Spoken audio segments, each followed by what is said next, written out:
Hello there. I'm afraid my old glasses are in need of some repair.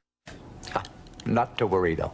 With the right tool, I'll have these glasses ship-shape in no time. Oh, look. See this? This is the biggest screwdriver in my toolbox. And for this job, the biggest is not the best. See, it's very important to have the right tool for the job. And the right tool is not always the biggest and the strongest. See this little guy? That's the smallest screwdriver in my toolbox, but he is just perfect for tightening the little screw on the arm of my glasses. There, all done. Yeah, tools come in all sizes, and they all have their uses, big and small. And you know, the same thing is true for our friends, the tugboats. You know, I remember one day when one of the very smallest turned out to be the most useful. Even as the tugs waited for the dispatcher to begin the morning work meeting, there was a feeling in the air that this day was going to be special. Still, the tugs were surprised when the dispatcher told them they would all be needed for one ship. George the Valiant was certain there must be some mistake. All of us for one ship? Well, that's never happened before. So many tugs for one ship, said Theodore. You'd think the Queen was coming. Well, everyone laughed at that, except the dispatcher. You've guessed right, Theodore, he said. The Queen is coming. The Queen of all the ocean liners, the Queen Stephanie. Well, the tugs were speechless. You see, every tugboat in every harbor dreamed of one day leading the Queen into port, but very few ever got the chance. Emily was the first to speak. I'll be ready, she said. Me too, called out Theodore. Me three, said Hank. Just try not to get in the way, said George seriously to Theodore and Hank. Everyone will be watching. Well, Theodore knew he wasn't the biggest tug, but he was ready to do his best to help. The tugboats lined up neatly at the harbor's mouth and waited impatiently for the big ship. Suddenly, there she was, the Queen Stephanie, appearing out of a fog bank like some huge floating city. Well, she was the largest, most beautiful ship Theodore had ever seen. I mean, even Emily and George, who had been to sea many times and seen all kinds of wonderful ships, stared in amazement. Pearl, the pilot boat, was in charge of the tow. Well, are we going to float here all day, she said, or shall we help Her Majesty into our harbor?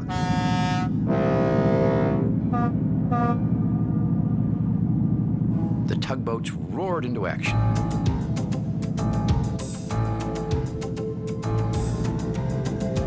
When they had all buttoned their tow ropes onto the Queen, Emily gave a blast on her whistle.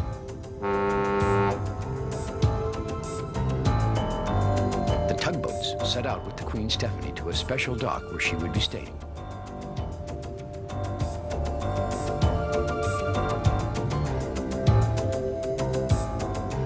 George was especially proud as he began to sail under Benjamin Bridge, towing the great ship. I'm the happiest tugboat in the world, he thought. And then, disaster. Benjamin Bridge called out, "Look out!" Oh, but it was already too late. There was a dreadful sound of grinding metal. And then the huge ship simply stopped. The Queen Stephanie was stuck under the bridge. Now, I can tell you that many, many other ships have passed under Benjamin Bridge over the years, but the Queen Stephanie was the biggest of them all, and the first to become stuck. You see, the water in the harbor rises and falls every day with the tides, and the tide this day was higher than ever because of a big storm just off the coast. But all that really didn't matter now.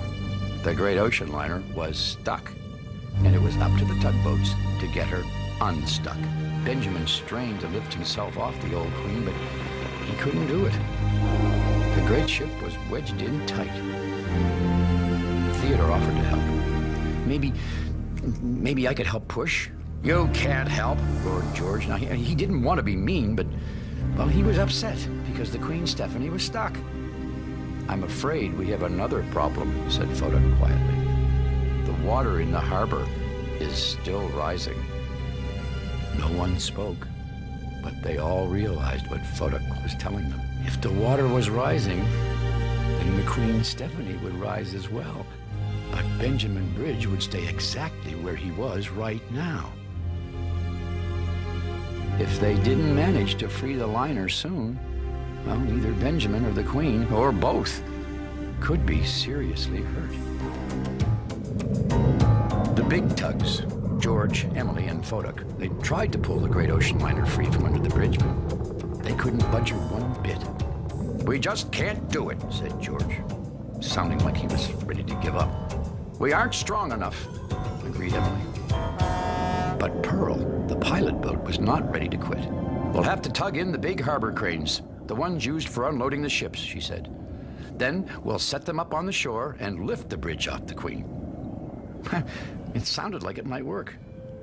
But was there enough time? "Let's get to it then," said Emily, who was always determined to try. "Come on, quickly," shouted George. Theodore couldn't bear to just float by and watch Benjamin Bridge in so much trouble. He wanted to do something, but what? "Emily, I want to help. What can I do?" he asked quietly. Well, Theodore had never seen Emily look so sad and so tired. "We all want to help, Theodore," she said, "but you better just keep away. You don't want to be too close when she couldn't even finish the sentence. Instead, she went sailing off to help with the cranes. "She must think we're too small to help," said Theodore sadly. "Look out!" yelled Theodore. He pushed Hank out of the way just in time. It had been very close, and the splash had soaked Theodore. George, Emily, and Foduck rushed over. "Are you all right, Theodore?" asked Emily. Theodore gave 2 quick toots to say yes. "You should return to the dock and pump yourself out," said George. But Theodore didn't want to leave. "I want to help," he said. George could only sigh. "Sorry, Theodore, but, well, you're just too small for this big job," he said.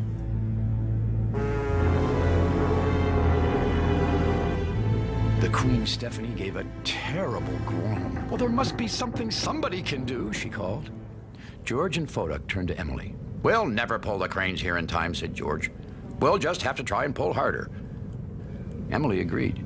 "It's the only thing we can do," she said. "Pull and hope for something magical."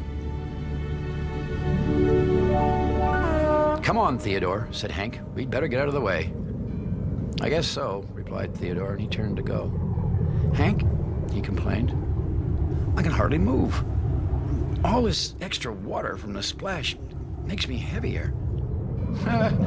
"Look, Theodore," said Hank with a little smile.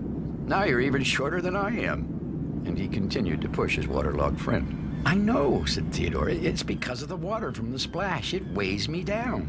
And then Theodore, the small and the wet, had an idea. And it did seem like something magical. "Stop!" he shouted at Hank. Theodore was very excited. "I must talk to the others. Push me, Hank, push!" Well, Hank didn't know what Theodore was thinking, but he knew that if his friend Theodore had an idea, oh, that was good enough for Hank. He pushed as hard as he could. "Hurry, hurry," shouted Theodore. "We have to save the Queen Stephanie." Well, it was time for a little magic. All the tugboats were exhausted.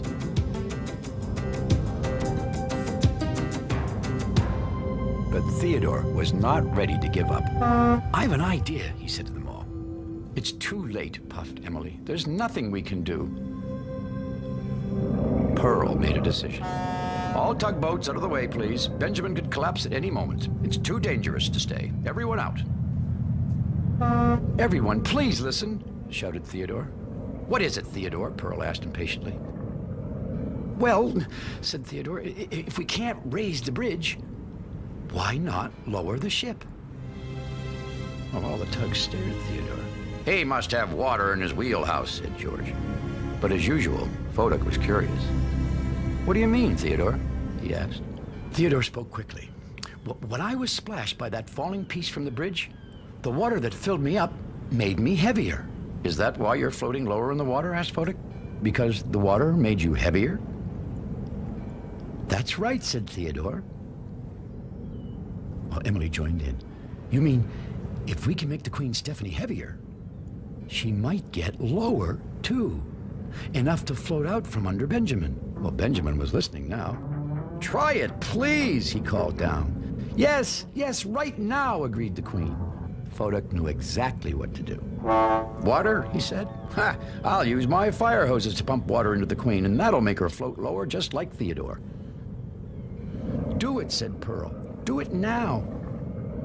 George and I'll be ready to pull the moment she comes loose, said Emily. Fodak was already pumping water into the great liner. Please, Pearl, we want to help too, said Theodore. Pearl quickly looked at the Queen and decided it was safe to allow the tugs near.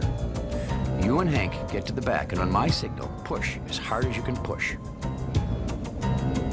It was exactly what the two small tugs wanted to hear.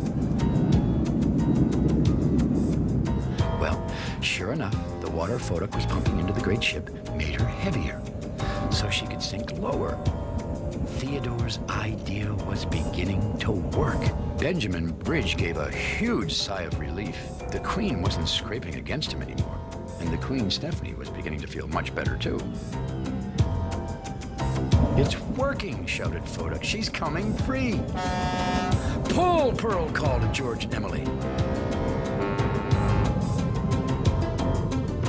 Push, she called back to Theodore and Hank.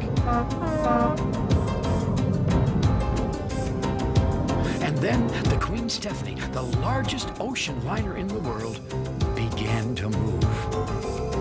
At last, she was free. All the boats and ships in the harbor began to blow their whistles and toot their horns. Even the Queen gave a joyous blast of her own. The harbor tugs all gathered around Theodore. You saved her, Theodore. Well done, said George. Emily laughed. And we thought you were too small to help. Theodore, I want you to get that water out of your hull, said Pearl, and then I'll have another job for you. Theodore was startled. Another job? For me? Later that afternoon, the tugs were guiding the Queen to another dock. George and the others were at the back. And sure enough, Pearl did have another job for Theodore, a very special job. Theodore was given the place of honor pulling from the front. For Theodore had proved that the small can be just as important as the big. Well, the Queen Stephanie stayed in harbor for about a week after that. All the damage was repaired, and we made Benjamin Bridge safe again, too. And when it came time for the great liner to leave, she left at low tide. You know, I'm very fond of the tugboats. All of the tugboats, the big and the small. Oh, thanks for visiting us here in the Big Harbour. I'll see y'all again next time, okay? So long. He's a tugboat and a friendly tugboat too. A friendly tugboat too. Oh, Theodore likes to do the things that friendly tugboats do. Pushing and a pulling in the great big harbor, in the great big world is so much fun. So many brand new things to discover. Waking with the sun, gotta get the job done. Oh, Theodore and Emily, Fodak, Hank and George, and the Harbourmaster too.